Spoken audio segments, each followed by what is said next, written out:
নমস্কার। আজ আবার একটা ভিডিও নিয়ে উপস্থিত হয়েছি। আজ আবারও লোকসভার একটি কেন্দ্র নিয়ে আলোচনা করব। আপনাদের বলেছিলাম যে মাঝে মধ্যেই আমি লোকসভার একটি কেন্দ্র ধরে আলোচনা করার চেষ্টা করব। কে প্রার্থী হতে পারেন, কারাই বা এগিয়ে রয়েছেন অর্থাৎ বিজেপি না তৃণমূল কংগ্রেস। মূলত বিজেপি তৃণমূলের মধ্যেই ফাইট হবে এই রাজ্যে। কোনো কেন্দ্রে হয়তো বামেরা বা কংগ্রেস ফ্যাক্টর হতে পারে। কোথাও আইএসএফ এরও ফ্যাক্টর হতে পারে। আইএসএফ আজকে আমি আলোচনা করব সেই সমস্ত বিষয় নিয়েই। আজকে আলোচনা করব রানাঘাট কেন্দ্রটা নিয়ে। এই রানাঘাট কেন্দ্রের সাংসদ রয়েছেন জগন্নাথ সরকার, বিজেপির সাংসদ জগন্নাথ সরকার। আজকে সেই বিষয় নিয়ে আলোচনা করব। তবে তার আগে আপনাদেরকে জানিয়ে রাখবো যে আমার এই ভিডিও ভালো লাগলে অতি অবশ্যই লাইক, কমেন্ট, শেয়ার করতে ভুলবেন না। আপনি যদি চ্যানেলে নতুন হন তো সাবস্ক্রাইব করবেন। তো চলুন দেখে নেওয়া যাক আজকের ভিডিও।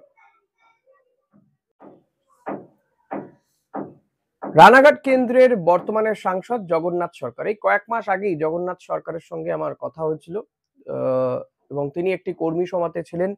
সেখানে গিয়ে আমি কথা বলেছিলাম, একটা ছোট ইন্টারভিউ করেছিলাম। আপনারা চাইলে সেই ইন্টারভিউটা দেখেও নিতে পারেন যে ঠিক কোন বিষয় নিয়ে আমি কথা বলেছিলাম। একাধিক বিষয় নিয়ে প্রশ্ন ছিল, তার পক্ষে তার বিপক্ষে, সিএএ সহ বিভিন্ন ইস্যু। সেই ইন্টারভিউ আপনারা দেখে নিতে পারেন। জগন্নাথ সরকারকে জানতে চেয়েছিলাম আমি আহ, এই এবারের ভোট নিয়ে তিনি ঠিক কি ভাবছেন। তিনি কিন্তু কনফিডেন্ট। তবে বিজেপি সূত্রে যেটা জানা যাচ্ছে যে জগন্নাথ সরকারকে এবার কিন্তু টিকিট নাও দিতে পারে বিজেপি, কারণ জগন্নাথ সরকারের বিরুদ্ধেও একাধিক অভিযোগ উঠতে শুরু করেছে। স্বাভাবিকভাবেই যে 5 বছর তিনি সংসদে রয়েছেন, তো অভিযোগ ওঠাটাও স্বাভাবিক। কিন্তু এই রানাঘাট কেন্দ্র মূলত প্রভাবিত হচ্ছে মতুয়াদের দ্বারা। মতুয়া ভোট এখানে একটা বড় ফ্যাক্টর এই রানাঘাট কেন্দ্রে। সে কথাকে মাথায় রেখেই কিন্তু জগন্নাথ সরকারকে এখানে প্রার্থী করা হয়েছিল। তার একটা বেস রয়েছে এবং তিনি মতুয়াদের জন্য সিএএ বা এনআরসির একটা দাবিও তিনি করেছিলেন সিএএ করার জন্য।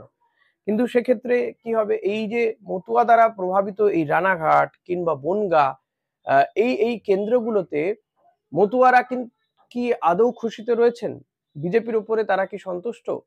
উত্তর হচ্ছে তারা কিন্তু খুব একটা সন্তুষ্ট নন। কারণ বিজেপি আজ থেকে 5 বছর আগে তারা কথা দিয়েছিল যে সিএএ লাগু করবে, কিন্তু সিএএ এখনো পর্যন্ত সেই বিল পাশ হয়ে গেলেও আইনে পরিণত হয়নি এবং সেই আইন লাগু হয়নি, অর্থাৎ তার নোটিফিকেশন জারি হয়নি। কবে হবে বারবার করে আমরা দেখেছি।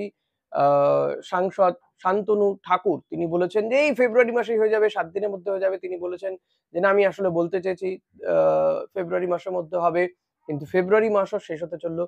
শুভেন্দু অধিকারীও কিন্তু বলেছিলেন এই ফেব্রুয়ারির মধ্যে হয়ে যাবে, কিন্তু আর মাত্র কয়েকটা দিন। ফেব্রুয়ারি মাসে আদৌ হবে কিনা বা নোটিফিকেশনের মধ্যে জারি হবে কিনা সেটা নিয়ে একটা সন্দেহ রয়েছে, আশঙ্কা রয়েছে। কেন হচ্ছে না?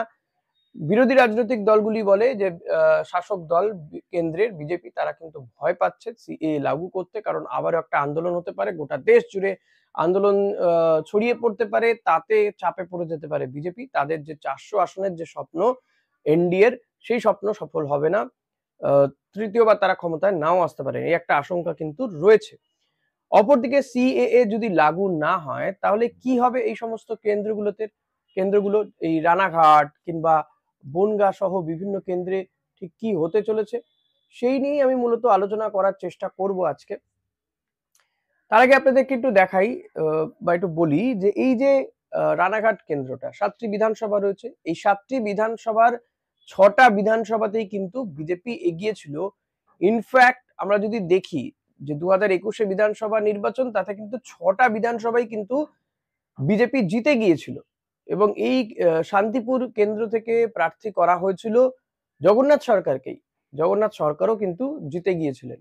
একমাত্র নবদ্বীপ, এই নবদ্বীপে তারা পরাজয় স্বীকার করতে হয়েছিল তাদেরকে। তবু সেখানেও কিন্তু পার্থক্য খুব বেশি ছিল না, 4,000-এর কিছু বেশি ভোটে তারা জয়লাভ করেছিলেন। অপরদিকে এই বাকি 6টা কেন্দ্রে কিন্তু বিজেপি জিতেছিল এবং পরবর্তীতে জগন্নাথ সরকার তিনি যখন বিধায়ক পদ রাখলেন না, তারপরে উপনির্বাচন হয়, সেখানে বিজেপি পরাজিত হয়। তারপরে পুর নির্বাচন হয়েছে, পুর নির্বাচনেও দেখা গিয়েছে তৃণমূল কংগ্রেস দাপট দেখিয়েছে।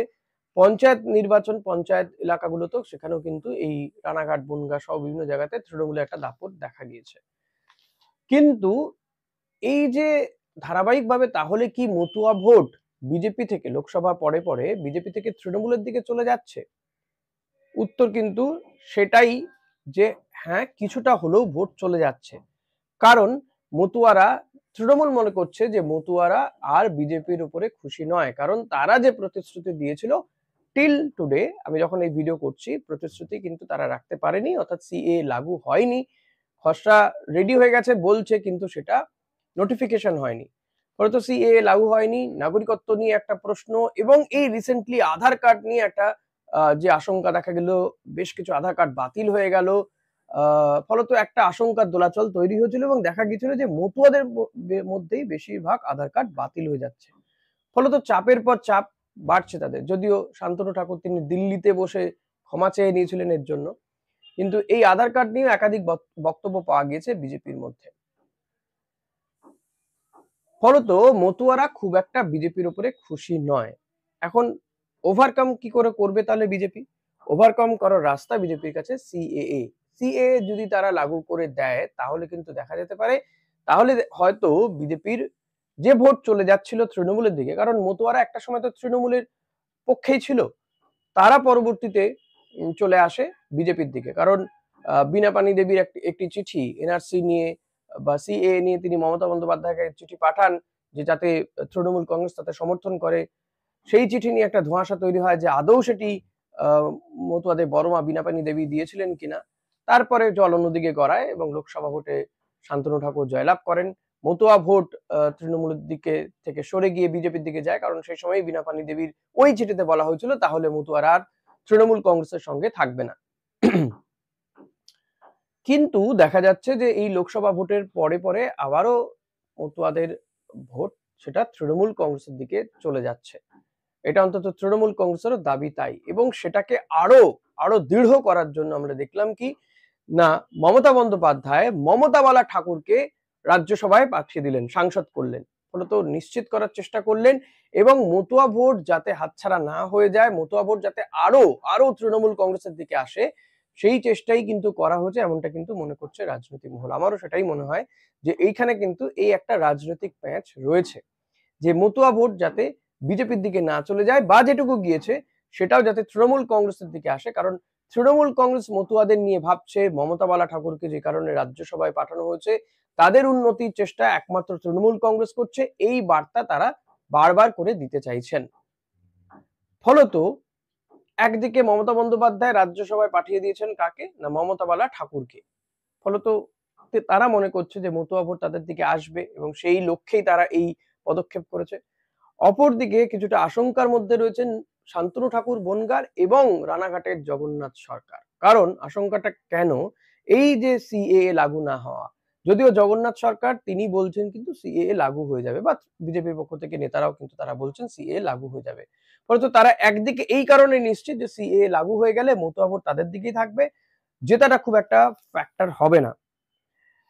কিন্তু এই কেন্দ্রে আদৌ কি জগন্নাথ সরকারকে প্রার্থী করা হবে? কারণ তার বিরুদ্ধে দলের মধ্যেই দেখা গেছে যে গোষ্ঠীকন্দল শুরু হয়ে গেছে, তার বিরুদ্ধে দলের পক্ষ থেকে পোস্টারিং হয়েছিল, বিক্ষোভ দেখানো হয়েছিল। তিনি পঞ্চায়েতের একটি যে স্থায়ী কমিটির যে নির্বাচন হয়েছিল সেখানে তিনি ছিলেন না। ফলত বিজেপি অন্দরে একটা গোষ্ঠীকন্দল রয়েছে, জগন্নাথ সরকারের বিরুদ্ধে একটা একটা একটা একটা একাংশ তৈরি হয়েছে। ফলত জগন্নাথ সরকারকে এবার প্রার্থী নাও করা হতে পারে। সেক্ষেত্রে কাকে প্রার্থী করা হতে পারে? এক্ষেত্রে সবচেয়ে আলোচিত নাম হচ্ছে মুকুটমণি অধিকারী।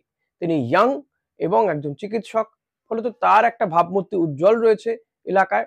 তবে তার বিরুদ্ধেও একাধিক অভিযোগ রয়েছে, বধূ নির্যাতন সহ। কল্যাণী এইমসে সেখানে তিনি সুবিধা পাইয়ে দিয়েছেন, চাকরি করে দিয়েছেন তার ক্ষমতা প্রয়োগ করে। জগন্নাথ সরকারের বিরুদ্ধেও কিন্তু এই অভিযোগ ছিল।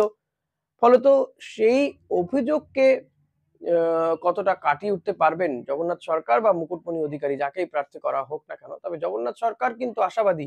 আমি যখন তার সঙ্গে কথা বলেছিলাম তিনি কিন্তু বলেছিলেন যে দল তাকেই প্রার্থী করবে।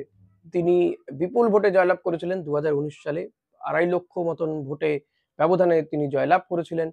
ফলত তিনি যথেষ্ট আশাবাদী। তিনি সেই আশা রেখে কিন্তু একের পর এক কর্মী সভা সহ বিভিন্ন কাজ করে চলেছেন, সংগঠনকে আরো মজবুত করতে সেই কাজ তিনি করে চলেছেন লাগাতার।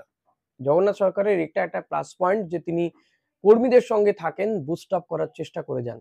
অপরদিকে তৃণমূল কংগ্রেস তারা কি করবে, তারা কাকে প্রার্থী করবে সেটা কিন্তু এখনো যথেষ্ট দোলাচল রয়েছে যে এখানে তৃণমূল কংগ্রেসের পক্ষ থেকে কাকে প্রার্থী করা হবে। কলকাতা থেকে কোনো ব্যক্তিকে উড়িয়ে নিয়ে যাওয়া হবে নাকি সংগঠনের কোনো নেতাকে সেখানে দাঁড় করিয়ে দেওয়া হবে।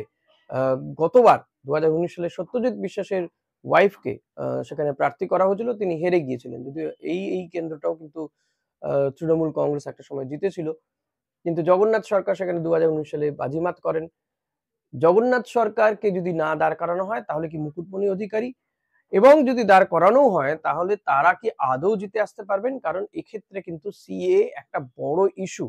সিএএ যদি লাগু না হয় তাহলে আমার যতদূর মনে হয় যে তাহলে কিন্তু কেন্দ্রটা তৃণমূলের দিকে চলে যেতে পারে। আদারওয়াইজ কিন্তু বিজেপির হাতেই রয়েছে এই কেন্দ্র, কারণ জগন্নাথ সরকার উপনির্বাচনে হেরে গিয়েছিলেন শান্তিপুরে, অর্থাৎ মাত্র দুটো বিধানসভা কেন্দ্র তৃণমূল কংগ্রেসের দখলে, বাকি 5টি বিধানসভাতে কিন্তু বিজেপির রমরমা, অর্থাৎ বিজেপি সেখানে বিধায়ক পাঠাতে পেরেছে বিধানসভাতে।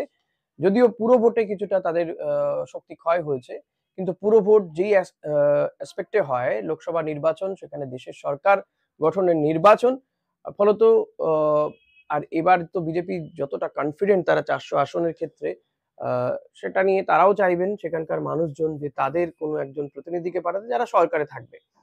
সেটা একটা বড় বিষয়, সেটা মানুষের ভাবনায় থাকে ব্যাক অফ দ্য মাইন্ডে।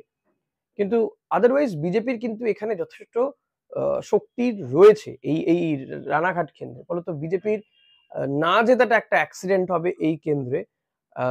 তবে শেষ মুহূর্তে যতক্ষণ না নির্বাচন ঘোষণা হচ্ছে, প্রার্থী কে হচ্ছেন, এবং অনেকগুলো ফ্যাক্টর তো কাজ করে, লোকসভা ভোটে অনেকগুলো ফ্যাক্টর কাজ করে, এবং রিসেন্টলি সন্দেশখালী ইস্যু বিজেপিকে কতটা গোটা রাজ্যে মাইলেজ দেয় সেটাও একটা বড় ব্যাপার।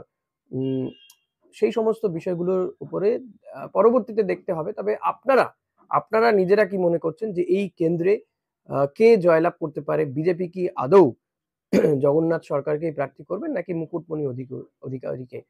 তৃণমূল কংগ্রেস কি করবে? তৃণমূল কংগ্রেস আদৌ কি এখানে হালে পানি পাবে, নাকি বিজেপির একটা আসন গতবার তারা জিতেছিল, সেই আসন তাদেরকে হারাতে হবে? আপনারা কি মনে করছেন সেটা কমেন্ট করে জানান।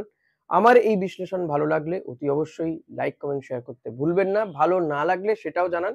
তবে যতটা পারবেন অসাংবিধানিক কথাবার্তা এড়িয়ে চলুন, সেটা বললেই ভালো হয়। কারণ আমি আগে ব্যারাকপুরের যে সেখানকার কে প্রার্থী হতে পারে, সেখানে সম্ভাবনা নিয়ে আলোচনা করেছিলাম। সেখানে মিশ্র প্রতিক্রিয়া পেয়েছি। একদিকে কেউ যেমন বলেছে যে আমি তৃণমূলের সমর্থক, কেউ বলেছে বিজেপির সমর্থক। একই ভিডিওতে এই ধরনের মন্তব্য শুনে ভালোও লেগেছে, তার মানে আমি নিরপেক্ষ রয়েছি এটা বোঝা যায়। এই অর্থাৎ দুটো দলই যখন মনে করছে যে এ বোধহয় ওর পক্ষে, ও বোধহয় ওর পক্ষে নিরপেক্ষ। তবে কেউ কিছু অশালীন মন্তব্যও করেছেন, সেগুলো থেকে একটু বিরত থাকলে ভালো লাগে। কারণ অনেক ছোট বাচ্চারাও এই ভিডিও দেখে, আজকাল ইউটিউব ভিডিও দেখে। আমার ঘরেও ছেলে মেয়ে আছে, আপনার ঘরেও ছেলে মেয়ে আছে, তারাও আপনার সম্পর্কে কি জাস্টিফিকেশন দেবে, আপনার সম্পর্কে কি ধারণা হবে, সেটাও একটা গুরুত্বপূর্ণ বিষয়। যাই হোক, এটা আউট অফ দ্য ট্র্যাক বক্তব্য। ভিডিও ভালো লাগলে অতি অবশ্যই লাইক, কমেন্ট, শেয়ার করতে ভুলবেন না, এবং পরবর্তীতে কোন আসন নিয়ে আলোচনা করলে ভালো লাগবে বা আপনি কি মনে করছেন অতি অবশ্যই সবটা জানান। Thank you.